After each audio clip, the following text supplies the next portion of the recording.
Instant classic. The Eagles beat the Bills in overtime, 37-34. And get this. Now, and you talked about this. I did watch Football Night in America, I was watching it. You're a company guy. You said this. You were like, they don't always play their best. And maybe up to this point this year, they haven't even played their best yet. Right. So they have trailed at halftime. In each of their last 4 games, they have won all 4 of those. They are now 10-1. They do not die. No, they do not die. They match up with any team in football. It doesn't matter what style that is. Right? They're so good that they've definitely not played their best game of the year or the best of their capabilities, but they're so good they can play.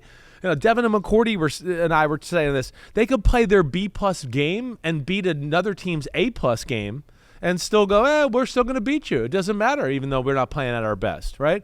They have just so many things, and I think this is symbolic of who both these teams are, right? I mean, the Eagles, like you said, answers for everything, can rely on every position group on their team to make big plays and big moments, right? And they weather the storm when they don't have the momentum, and they never let it get too bad. And, you look at the game overall, it's just like in every big moment like we talked about last week or whatever, when the Eagles need it, they go get it. And then, you settle for a field goal. Oh, no, they need a touchdown. They drive down and get a touchdown. They're just a special football team that way. And, I don't think at their best this year they look as good as the Ravens or the 49ers, but at their worst, it's not as bad as those teams either. Their worst is like B- football, right? Where maybe their best football this year has been like A- football. And that's something that, hey, hopefully they can hit their stride and find some A-plus football. But the clutchness, the fact that the offense isn't doing well for a period of the game, and Jalen Hurts he doesn't force it. He kind of lets the game come to him. I mean, what did he have, 50 yards passing late in the third quarter, right? And then all of a sudden, hey, we got to start pressing on the gas pedal a little bit, start making some big plays. And, he starts to rack up some yardage and plays in that way. But a great win by Philadelphia. And honestly, Ahmed, in my heart of hearts, a little bit like last week with the Chiefs-Eagles game, it felt like the Bills were the better team on the field for the most part of the game. Oh, the first half for sure. In the first half for sure. In the big moments, for the most part, though, it seems like the Eagles always seem to win those. They don't make many mistakes that are self-inflicted or any mistakes otherwise, and they just slowly but surely wore down the Bills with their superior talent at the end of the game. The funny thing is, and I know you were doing the show, and I don't know how much you were able to watch the play-by-play, but at the end of regulation, there were some self-inflicted mistakes by the Eagles, like Jason Kelce twice, right, and they're pushing him back and pushing him back, and there were a couple times that the Bills had a chance, and there was the Eagles were running some strange plays too. They had no timeouts, and they were going to have to rush their field goal team on. They seemed okay with that. There was actually a short pass. It was like a 5-yard pass. The A.J. Brown pass? Yes, that was knocked away by, I don't know exactly who it was, Poyer maybe.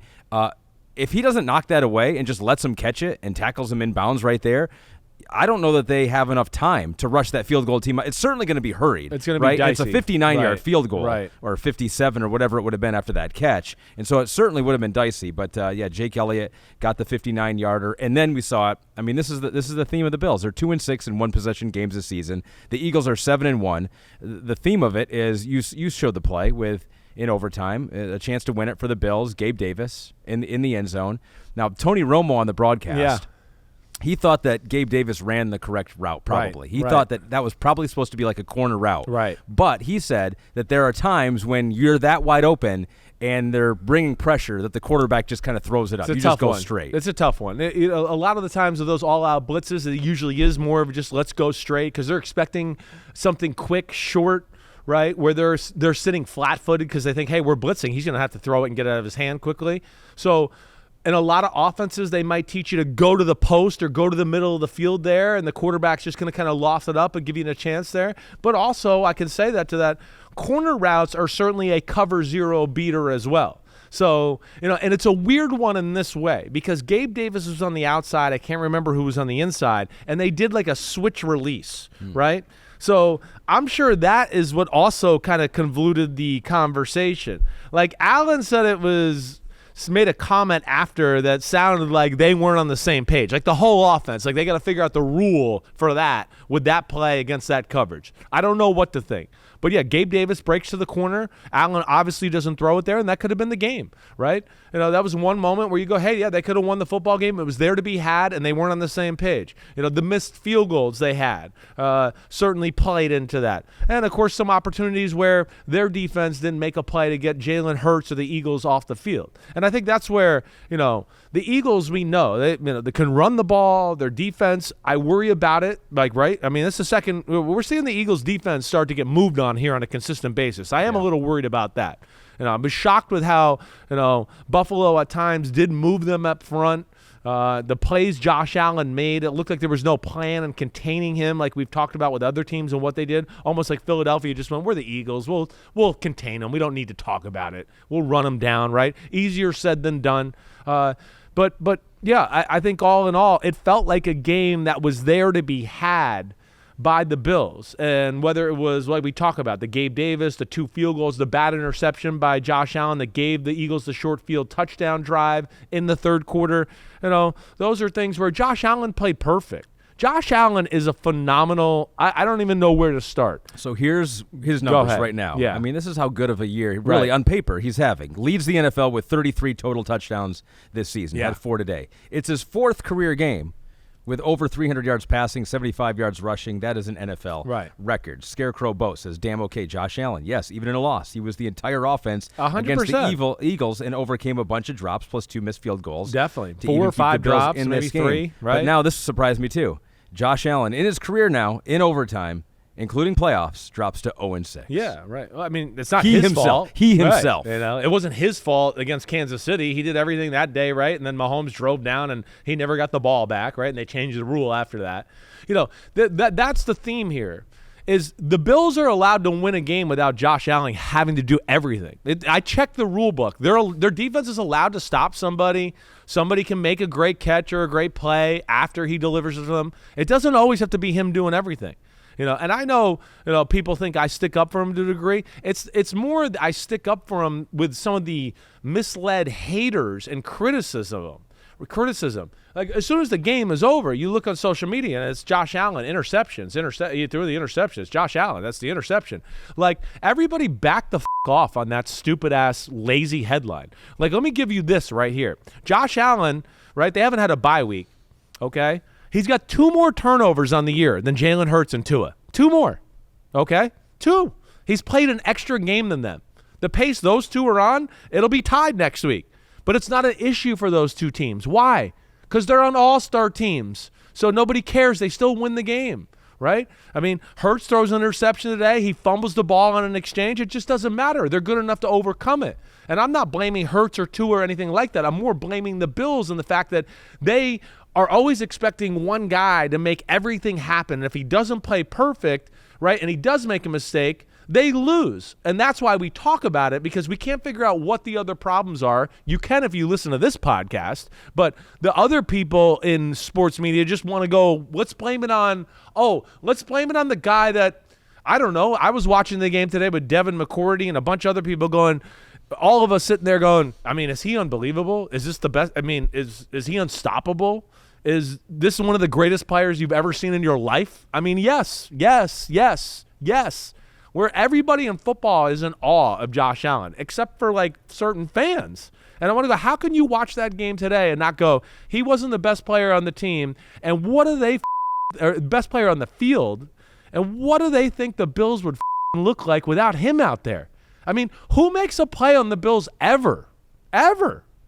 So that's what's annoying, and that's where I don't like that lazy take of, it just goes to Josh Allen's turnovers. Yeah. Mahomes is top 10 in turnovers. Lamar is top 10 in turnovers, right? Like we talked about, I know he's led football in turnovers the last 3 years when you add it up all together. He's also got 18 more touchdowns than everybody else in football, and more touchdowns than everybody in football again this year, right? With what I would tell you is one of the more average supporting cast. So that's where I'm passionate about sticking up for him, and I think it's really wrong in that way. But I don't want to take anything away from the Eagles and what they did in this football game. Their clutchness, their blood pressure never rises, and Jalen Hurts' leadership, stone cold ice in his veins is so freaking impressive. And, of course, that was a huge reason why they won the football game too. So his first career game with 3 or more touchdown passes and 2 rushing touchdowns. So 5 total touchdowns. I think, Pete, we have the dots for his game-winning touchdown run, which you and Devin did a good job of breaking down at halftime. Or was that in football night? It was a little bit of both. Halftime, right? It was I saw halftime that. we did it too, right? But this is all-out blitz. Which it didn't necessarily look like it was going to be an all-out blitz at the snap, they disguise it well, right? Yeah. And that's where Buffalo's a handful on defense because they do disguise well. They do some creative things.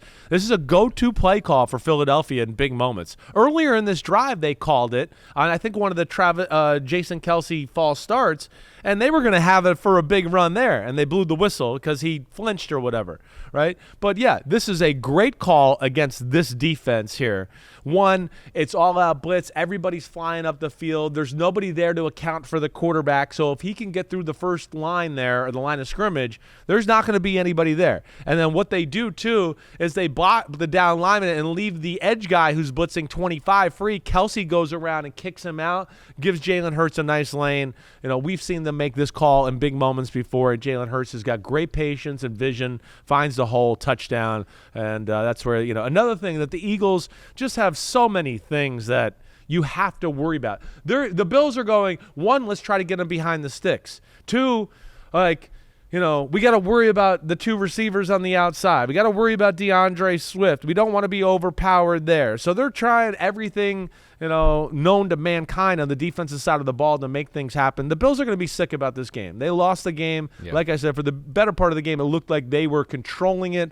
500 yards of total offense. They controlled the time of possession. They had 92 plays. But as we say, for probably the 7th time this year, in the big moments, the Eagles, they win those moments more times than not. And whenever they need something big, a touchdown drive, whatever, they come through in the clutch and make it happen. They are 6-6. The Bills are right now. I mean, this is how hard it is to beat the Eagles, right? They're 10-1 now.